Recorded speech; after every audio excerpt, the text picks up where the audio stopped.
estudios al doctor Jaime Astudillo, quien fue rector de la Universidad de Cuenca y está entre los aspirantes en calidad de precandidato a la alcaldía de Cuenca. Bienvenido, doctor Astudillo. Quisiéramos, ante todo, conocer sus motivaciones para aspirar a la alcaldía. Muchas gracias, un cordial saludo, Gustavo, a Ondas Azuayas y a quienes nos ven y nos escuchan. Bueno, la motivación es una motivación más bien íntima. Yo siempre he dicho, he tenido dos amores en mi vida, que han sido la Universidad de Cuenca y la universidad en general, y también la ciudad de Cuenca. Entonces es realmente un compromiso con la ciudad, el asumir un reto que sin duda es importante, es grande, muy difícil desde luego, porque le tomamos con toda la seriedad del caso, pero pensamos que mientras hay energía, mientras hay interés y posibilidad de hacer algo por la ciudad, es necesario asumir este tipo de responsabilidades. Esa es la motivación esencial. Yo siempre he estado alejado de la política tradicional, mi vida ha sido más bien de educador, he vivido en la universidad y para la universidad, y realmente ahora es una experiencia interesante, yo creo muy vital el hecho de incursionar en un espacio totalmente diferente, cuyos códigos son diferentes. Yo he mencionado muchas veces que los códigos de ética, por ejemplo, que se viven en la universidad, son sustancialmente diferentes de los que se vive en la política de fuera de la universidad, y eso ha sido un reto realmente importante.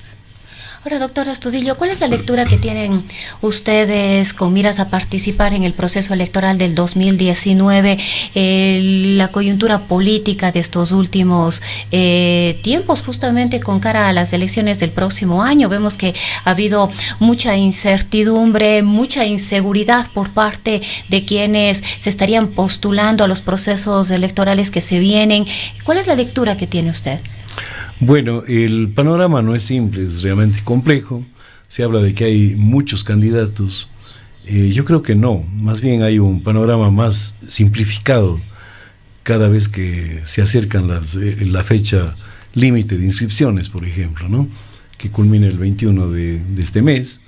En realidad yo creo que el panorama es interesante. Alguien ha querido calificar o ha calificado nuestra candidatura como una candidatura outsider, en el sentido del que viene de fuera del sistema político imperante, en respuesta incluso a esta fatiga cívica, eso vale la pena decirlo, así llaman los expertos en materia política, según he conocido, a esta situación de descontento generalizado que hay sobre una forma de hacer política, una forma de administrar la ciudad, y la necesidad de que se asuman nuevas formas de hacerlo.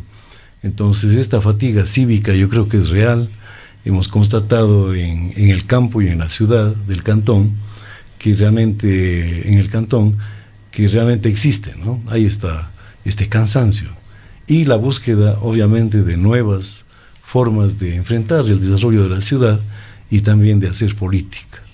Ese es un tema que hemos constatado todos los días, ¿no? Para mí ha sido una experiencia interesante. Yo he sido siempre muy urbano, pero el hecho de crear organización y estructura en el ámbito rural ha sido una experiencia increíble. Más bien la gente del campo, de la periferia, de las parroquias rurales de nuestro cantón, tiene un afán, un deseo manifiesto de construir procesos nuevos, de incorporarse incluso a una forma diferente de enfrentar el desarrollo, y eso es interesante. ¿Cómo mira usted, doctor Astudillo, a Cuenca en el concierto nacional? Cuenca se encuentra en el 12º lugar en inversión desde el Ministerio de Transportes y Obras Públicas. Prácticamente no aparece en la nueva planificación vial que se ha hecho del país. Según trascendió por una entrevista, me parece que fue con el legislador Lloret, quien representa a esta provincia dentro de los planes de vialidad que ofrece, me parece que son 250,000 o 300,000 casas. El gobierno nacional, 33 de ellas estarían previstas para la ciudad de Cuenca. Una ciudad sin vuelos a la ciudad de Guayaquil, eso sí, con una oferta de una frecuencia a la ciudad de Nueva York. Exactamente. Bueno, el tema del abandono de Cuenca es un signo de identidad de los últimos tiempos que es lamentable. así como también la pérdida de liderazgo de la ciudad. Hemos perdido la capacidad de reivindicación de nuestros derechos. Y ese es un tema sumamente grave, porque en épocas anteriores la voz de Cuenca era audible, se oía con fuerza, y realmente podíamos reclamar más derechos de los que actualmente tenemos. El tema de la vialidad es un ejemplo, lo que usted ha mencionado es verdad, pero hay muchos otros indicadores, ¿no? En el plan de turismo, por ejemplo, hablamos de que la nuestra es una ciudad turística, y no es verdad. Hay que decir la verdad, apenas el 1,6% del Producto Interno Bruto está generado por la actividad turística en Cuenca, pero hemos consumido la idea de que somos una ciudad turística. Hablamos de una ciudad cultural y se dan cantidades absolutamente mezquinas a la Casa de la Cultura, a totalmente eventos importantes como la Bienal de Cuenca. Yo estuve recientemente en una marcha a la que me invitaron, la Universidad de Cuenca, yo soy parte de su espíritu y de su vida. Me invitaron a participar como ex-rector de la universidad en esta gran marcha que hicieron los estudiantes para reclamar el presupuesto de la universidad. En vez de incrementar en una ciudad universitaria como la nuestra, que tiene como signo de identidad la cultura y la educación, en vez de incrementar los recursos se recortan, ¿no? Entonces todos esos temas son muy reales y ese es uno de los temas que hay que cambiar, ¿no? Pongo otro ejemplo, la carretera transamazónica, para citar un ejemplo. Eso podía ser un eje de desarrollo sustancial. Desde hace mucho tiempo se ha preterido, se ha postergado el derecho que tenemos a tener un acceso directo al Amazonas, por ejemplo, que es un tema tan sencillo. Son 200 kilómetros de carretera que deberían construirse y terminarse, y simplemente no se ha dado prioridad a este tema, así como muchos otros temas en los cuales realmente hemos sido preteridos, abandonados, yo diría en gran parte por esta visión centralista que todavía se tiene del país, pero sobre todo por la falta de una voz enérgica de Cuenca que haga respetar sus derechos, reclame lo que nos corresponde, en función incluso de lo que aportamos al desarrollo del país. ¿Cuánta culpa en esto tienen los representantes políticos, particularmente aquellos que han sido elegidos por el voto popular en los últimos tiempos? El silencio que ha crecido en Cuenca ha sido muy grande, ¿no? Yo creo que hay una responsabilidad directa porque le corresponde tanto al alcalde como al prefecto de la ciudad representar a la ciudad y a la provincia. Y realmente se ha hecho falta mucha energía que nos permita reclamar derechos esenciales, que recuperar este sitial que Cuenca tuvo siempre en el país, de ser una ciudad que incluso generaba criterios muy de adhesión en la vida del país y que realmente hemos perdido. Ahora, doctor Astudillo, uno de los temas que definitivamente preocupan a Cuenca, y justamente usted llegaba y hablaba de las preocupaciones frente al tránsito y la movilidad en la ciudad, y uno de los elementos sustanciales que le ha traído muchísimos problemas a la ciudad es justamente el tranvía, que todavía está en camino. Dábamos a conocer hace un momento una información respecto de la operación que nuevamente podría quizás postergarse en las negociaciones con la Alstom, y que tiene que ver con el financiamiento del proyecto, el costo del pasaje y cuál va a ser el costo de la operación. ¿Cuál es la mirada que tiene usted sobre este tema? Bueno, sobre eso hay que cambiar una visión que hasta ahora se ha tenido de la movilidad. Siempre se habla de la movilidad y eso nos lleva a pensar en los objetos, ¿no? Es decir, en los vehículos. Se piensa en el tranvía, se piensa en los autobuses, se piensa en otro tipo de instrumentos para la movilización, pero hay que empezar a pensar en la accesibilidad, que es pensar desde el ser humano, no pensar en los objetos, sino en las personas. El tranvía lamentablemente no fue pensado poniendo como eje de la propuesta a los seres humanos. Se pensó en una obra de relumbrón que podía ser bonita, pero en realidad nunca fue planificada. Eso lo dijo la Universidad de Cuenca hace mucho tiempo, hace cerca de 5 años, cuando empezaba el tranvía. Y recomendábamos que no se construya el tranvía. En este momento el tranvía está construido ya. No tiene sentido el hecho de plantear ideas que al tranvía le dejen realmente como algo sin importancia. Yo creo que hay que darle la importancia debida, pero sin exagerar su rol. El tranvía es una parte nada más de un sistema integrado de transporte, no es la panacea. Una prueba de ahora, que esto... Cuenca puede realmente subsidiar la operación del tranvía. ¿Qué dicen por otra parte? Entendemos que se habrá interesado usted en conocer algo sobre el estado de situación de las finanzas municipales. Desde luego, o sea, hay una deuda que será heredada por la próxima administración, que es muy grande, y está relacionada en gran parte con el tema del tranvía. Se habla de cerca de 51 millones de dólares que habrá que cubrir inmediatamente, pero hay otros costos de operación que son grandes. Una cosa es terminar la obra civil del tranvía, que tampoco ha terminado todavía, no es verdad. Hay una dimensión de la parte electromecánica del tranvía que está totalmente por ponerse en funcionamiento, y luego vendrá ya el tema de la articulación del tranvía con este sistema integrado multimodal de transporte, que no es nada simple. Hay problemas de seguridad que tendrán que ser cuidados, problemas de la integración del tranvía con la ciudad, a partir del error de que el tranvía pase por el centro histórico de una ciudad antigua, que realmente no está diseñada para soportar este tipo de infraestructura, y desde luego el tema del mantenimiento ya financiero. Yo creo que es responsabilidad del actual gobierno municipal, así se estima y le corresponde ir fijando la tarifa del tranvía, porque eso es lo que tienen que hacer. Pero en todo caso, el tema del subsidio inminente que se propone para este tema es un tema que habrá que enfrentarlo con mucha entereza y procurando que esto no se descargue nuevamente en el ciudadano común y corriente, que siempre es el que paga los platos rotos y los errores que se cometen en la administración. Cabo, justamente una de las preocupaciones es el costo de la operación. El alcalde actual, el ingeniero Marcelo Cabrera, decía que está todavía negociando con Alstom, y de eso va a depender el costo del pasaje, y del costo del pasaje va a depender el futuro del tranvía. Un costo superior a los 50 centavos va a ser muy difícil que los ciudadanos accedan al uso de este servicio. Otro de los temas era el número de usuarios que efectivamente va a tener este nuevo sistema de transporte en la ciudad. Entonces sí preocupa un poco de toda esta inversión, quizás en algún momento vaya a quebrar y perderse. Desde luego, ese es un problema muy serio. Se empezó a discutir 120.000 usuarios del tranvía, se bajó a 40.000 ahora, y si es que se aplica un plan de descentralización como el que estamos proponiendo nosotros, que implique cambios de actitudes en el tema de la accesibilidad, no de la movilidad, en el sentido de que la gente se movilice menos en la ciudad. Eso es lo que hay que conseguir. Usted señalaba a lo mejor, algo... Con esto termino, a lo mejor el tranvía deja de tener sentido.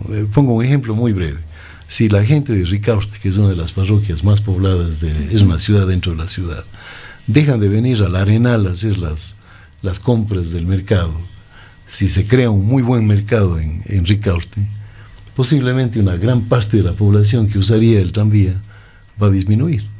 Y si eso pasa en las demás parroquias rurales y en otros lugares de la ciudad, posiblemente el número de usuarios estimado del tranvía disminuya sustancialmente, y por lo tanto el problema del financiamiento se complica más. Usted señalaba algo importante, doctor Astudillo, sobre el grado de improvisación que se tuvo con este proyecto, que careció de lo elemental, de un buen proyecto de prefactibilidad, inclusive menos del de factibilidad, y que no se lo hizo pensando en el ciudadano a quien se tenía que servir.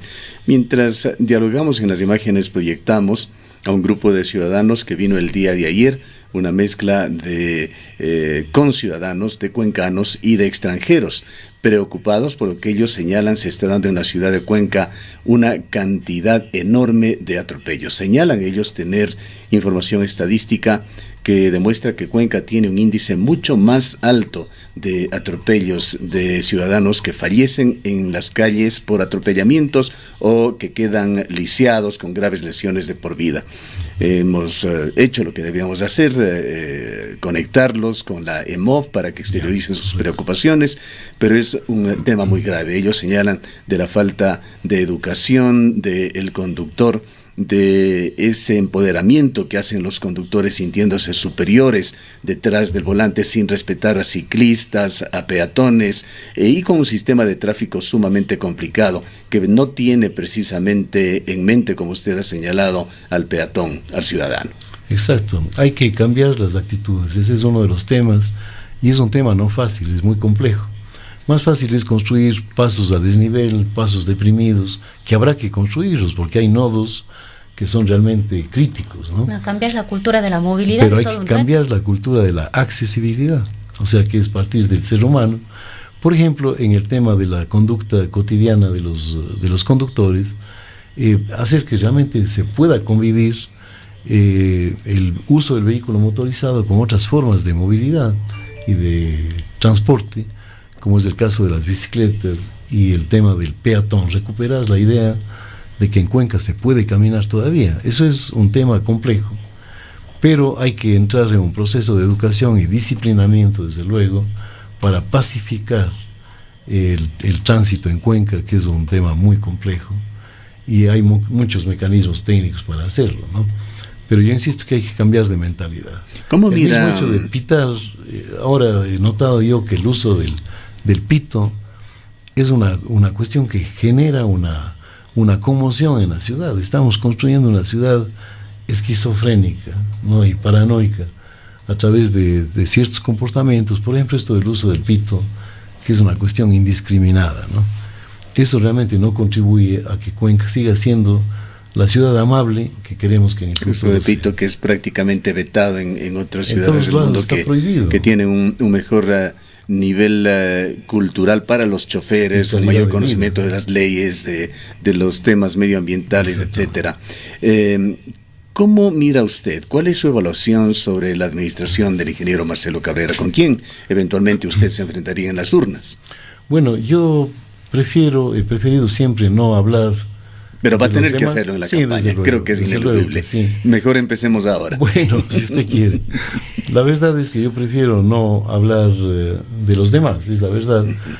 Pero en todo caso yo creo que hay una deuda muy grande, porque hay temas que han quedado pendientes y que lamentablemente no fueron afrontados con la frontalidad en primer lugar, o sea, aunque eso redunde un poco, con la transparencia y con la claridad con que debía haber sido planteado.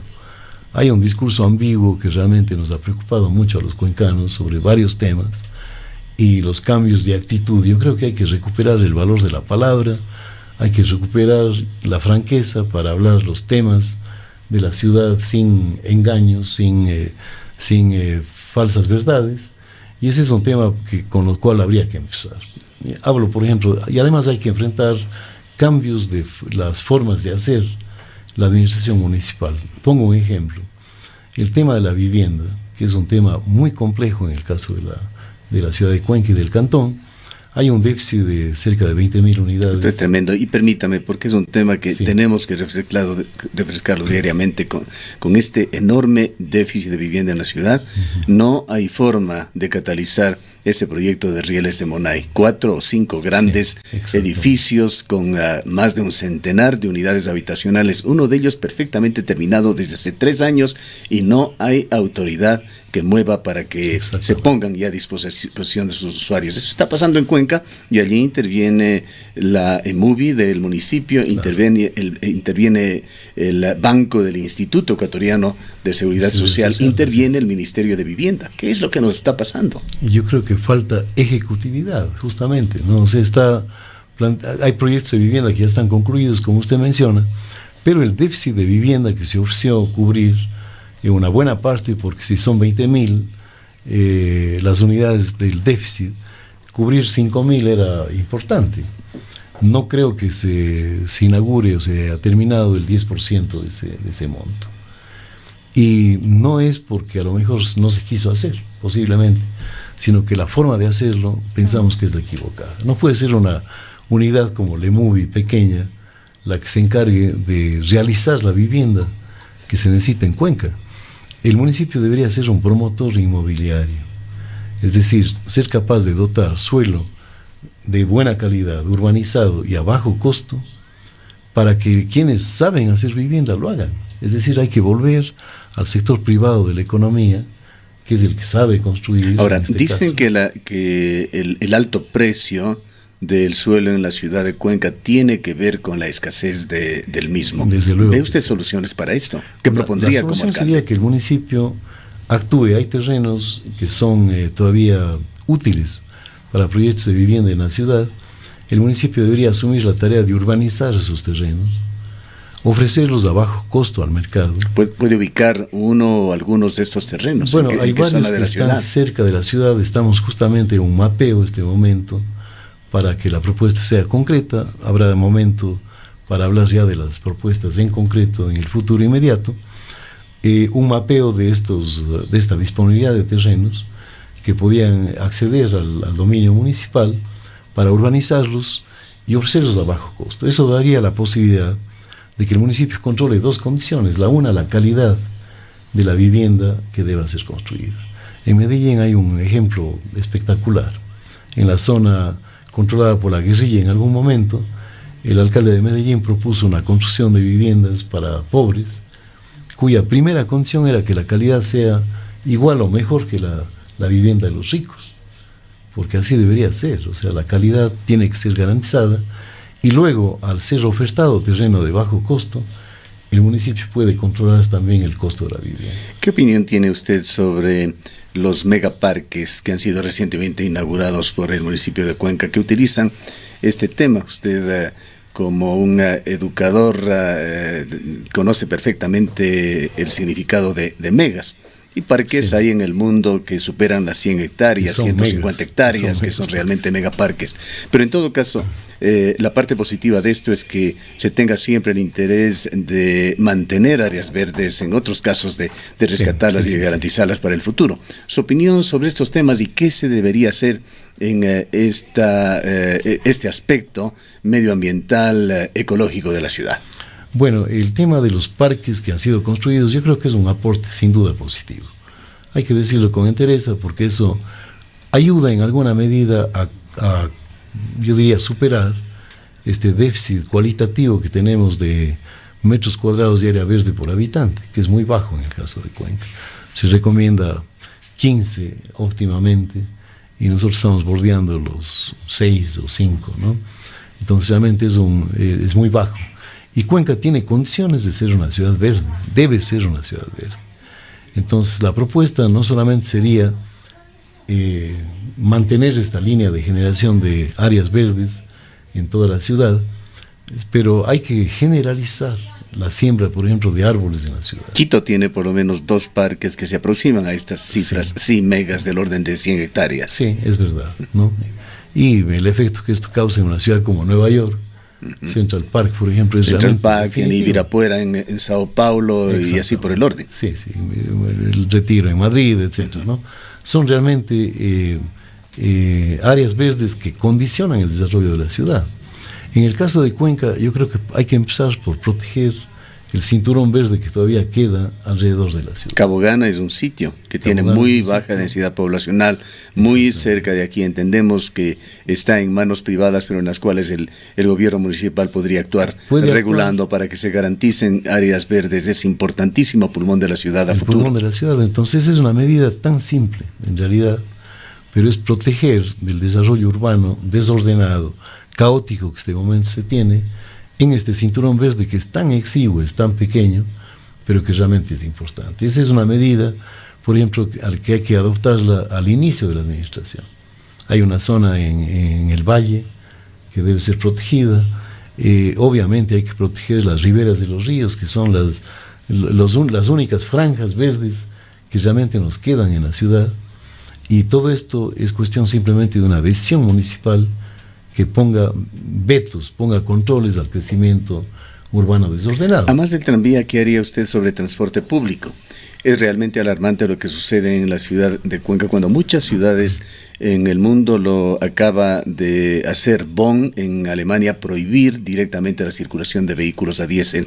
Aquí tenemos la principal flota de transporte público, aproximadamente 500 buses a diésel sirviendo, entre comillas, a la ciudad. De hecho, que cumplen el servicio público, pero lo contaminan y de muy mala manera. Podemos ver diariamente la cantidad de gases, las emisiones que tienen estos buses, a pesar del esfuerzo que se hace con los intentos de control que son burlados. Sin embargo, lamentablemente en la ciudad de Cuenca son 8 años ya desde que la Organización Mundial de la Salud emitió una alarma, una alerta a nivel mundial, señalando que los humos diésel causan cáncer, y el cáncer es una enfermedad lamentablemente y trágicamente tan común en la ciudad de Cuenca. ¿Qué haría usted sobre este tema? Bueno, hay que incrementar la capacidad de control municipal. Ese es un tema que realmente se ha perdido en gran medida. Estamos en un diálogo muy interesante con el sector del transporte para hacer una propuesta justamente de mejoramiento de la calidad de los buses. ¿Los buses eléctricos son una utopía en Cuenca? No, ahora se ha discutido muchísimo en estos 2 últimos años, y se llegó a esta fórmula un tanto intermedia de tomar como referentes normas europeas, pero de generar una propia en la ciudad de Cuenca, que no era ni lo uno ni lo otro, pero en todo caso una especie de norma híbrida. Sí, yo creo que hay que controlar ese tema, pero hay que hacer propuestas innovadoras. Uno de los temas que estamos trabajando con mucha intensidad es nuevamente volver al tema del gas natural. Si es que lograríamos efectivamente acceder a una fuente de gas natural que podía servir para la ciudad, tendríamos la posibilidad de innovar radicalmente. ¿Cree usted que podría utilizarse gas natural para la movilización del transporte? Claro, que es una combustión mucho más limpia, sin empezando duda. por los taxis, los buses, etcétera, ¿no? Hay un cálculo que se está realizando y que se ha hecho, existe en el mercado ya la idea y la propuesta de que el cambio de un vehículo de gasolina a gas no es muy complicado. Habría que pensar en ese tema, y obviamente el tema de acceder al gas natural en Cuenca implicaría también el dotar de un servicio de gas centralizado a la ciudad, que es un proyecto muy ambicioso pero muy interesante.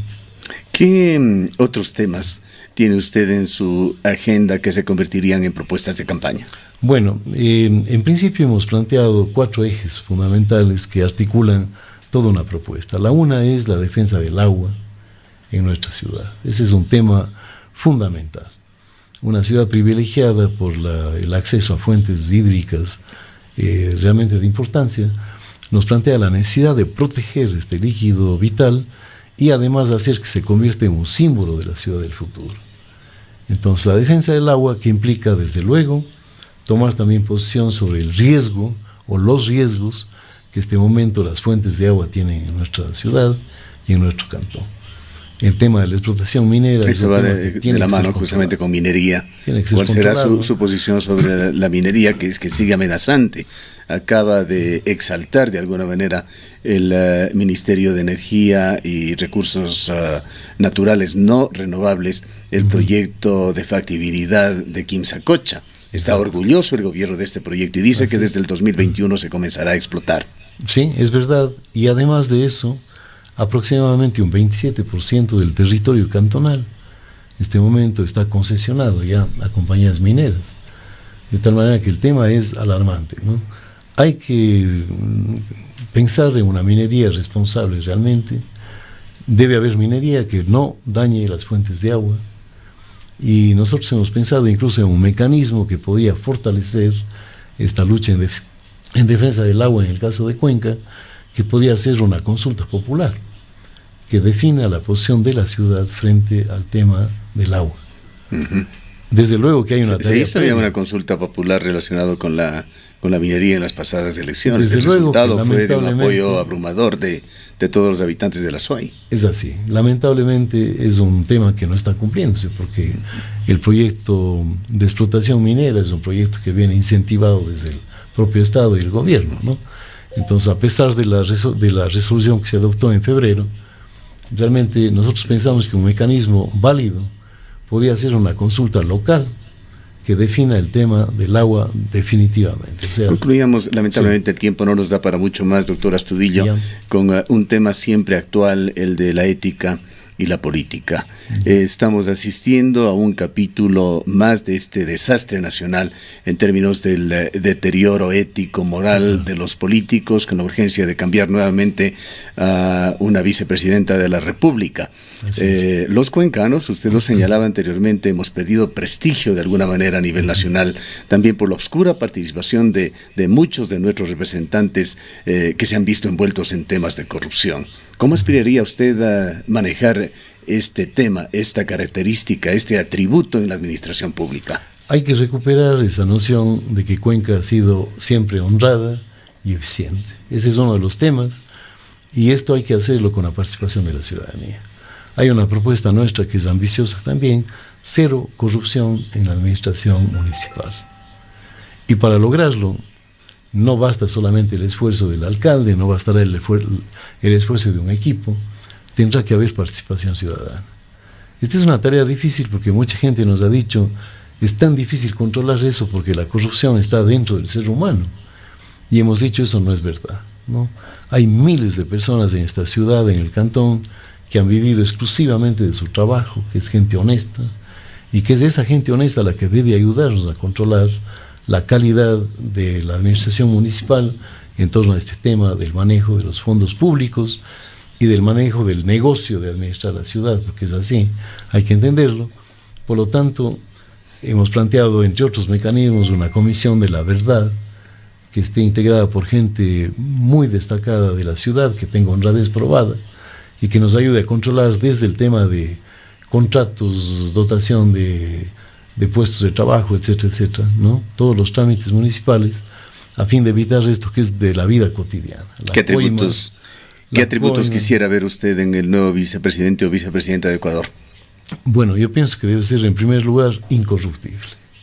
Creo que eso es lo que los ciudadanos estamos pidiendo desde hace rato. Alguien en quien confiar, alguien que no haya tenido antecedentes negativos, ni que tenga la posibilidad de seguir haciendo lo que se ha hecho en este país, ¿no? Un ejemplo claro es lo de la situación de la vicepresidenta, que es lamentable porque eso desprestigia al sector político y hace que realmente empecemos a dudar de todos, ¿no? Yo creo que hay que recuperar la confianza. Entonces, por lo primero, el primer requisito yo creo que es este de la honestidad y desde luego la capacidad de liderar este país, porque se necesita un liderazgo mucho más enérgico y sólido que el que hasta ahora tenemos. ¿Cuándo va a inscribir su candidatura? Todavía no hemos definido un día preciso, pero tendrá que ser antes del 21 de diciembre. Estamos este rato en el proceso de construir un movimiento más amplio, ciudadano, que sea capaz de abordar toda esta tarea difícil que hemos asumido. Estamos proponiendo algunas alianzas con sectores afines al movimiento Contigo. Estamos en un muy buen proceso. Yo creo que habrá una sorpresa para la próxima semana en esta perspectiva y vamos a seguir avanzando. ¿Cómo mira usted el intenso cabildeo que se ha dado en la ciudad de Cuenca? Estas conversaciones con todos y entre todos para tratar de ir definiendo candidaturas que recién empiezan de alguna manera a tomar cuerpo, a definirse, a diluirse esa niebla en el panorama político de esta urbe. Bueno, yo creo que es normal, ¿no? Esto en la vida política creo que hay que aceptarlo como una actividad normal. Nosotros hemos participado de ese proceso también de diálogo, hemos dialogado con casi todas las fuerzas políticas y los personajes políticos de la ciudad, pero anteponiendo siempre principios, anteponiendo un proyecto de ciudad que es el que estamos construyendo, y yo creo que vamos a tener, insisto, una buena perspectiva de futuro para la próxima semana, porque vamos a establecer alianzas muy interesantes. Bien, queremos agradecerle por su presencia al doctor Jaime Astudillo, exrector de la Universidad de Cuenca, precandidato a la alcaldía de Cuenca. Pronto inscribirá su candidatura con el apoyo del movimiento Contigo. Gracias nuevamente al doctor Astudillo.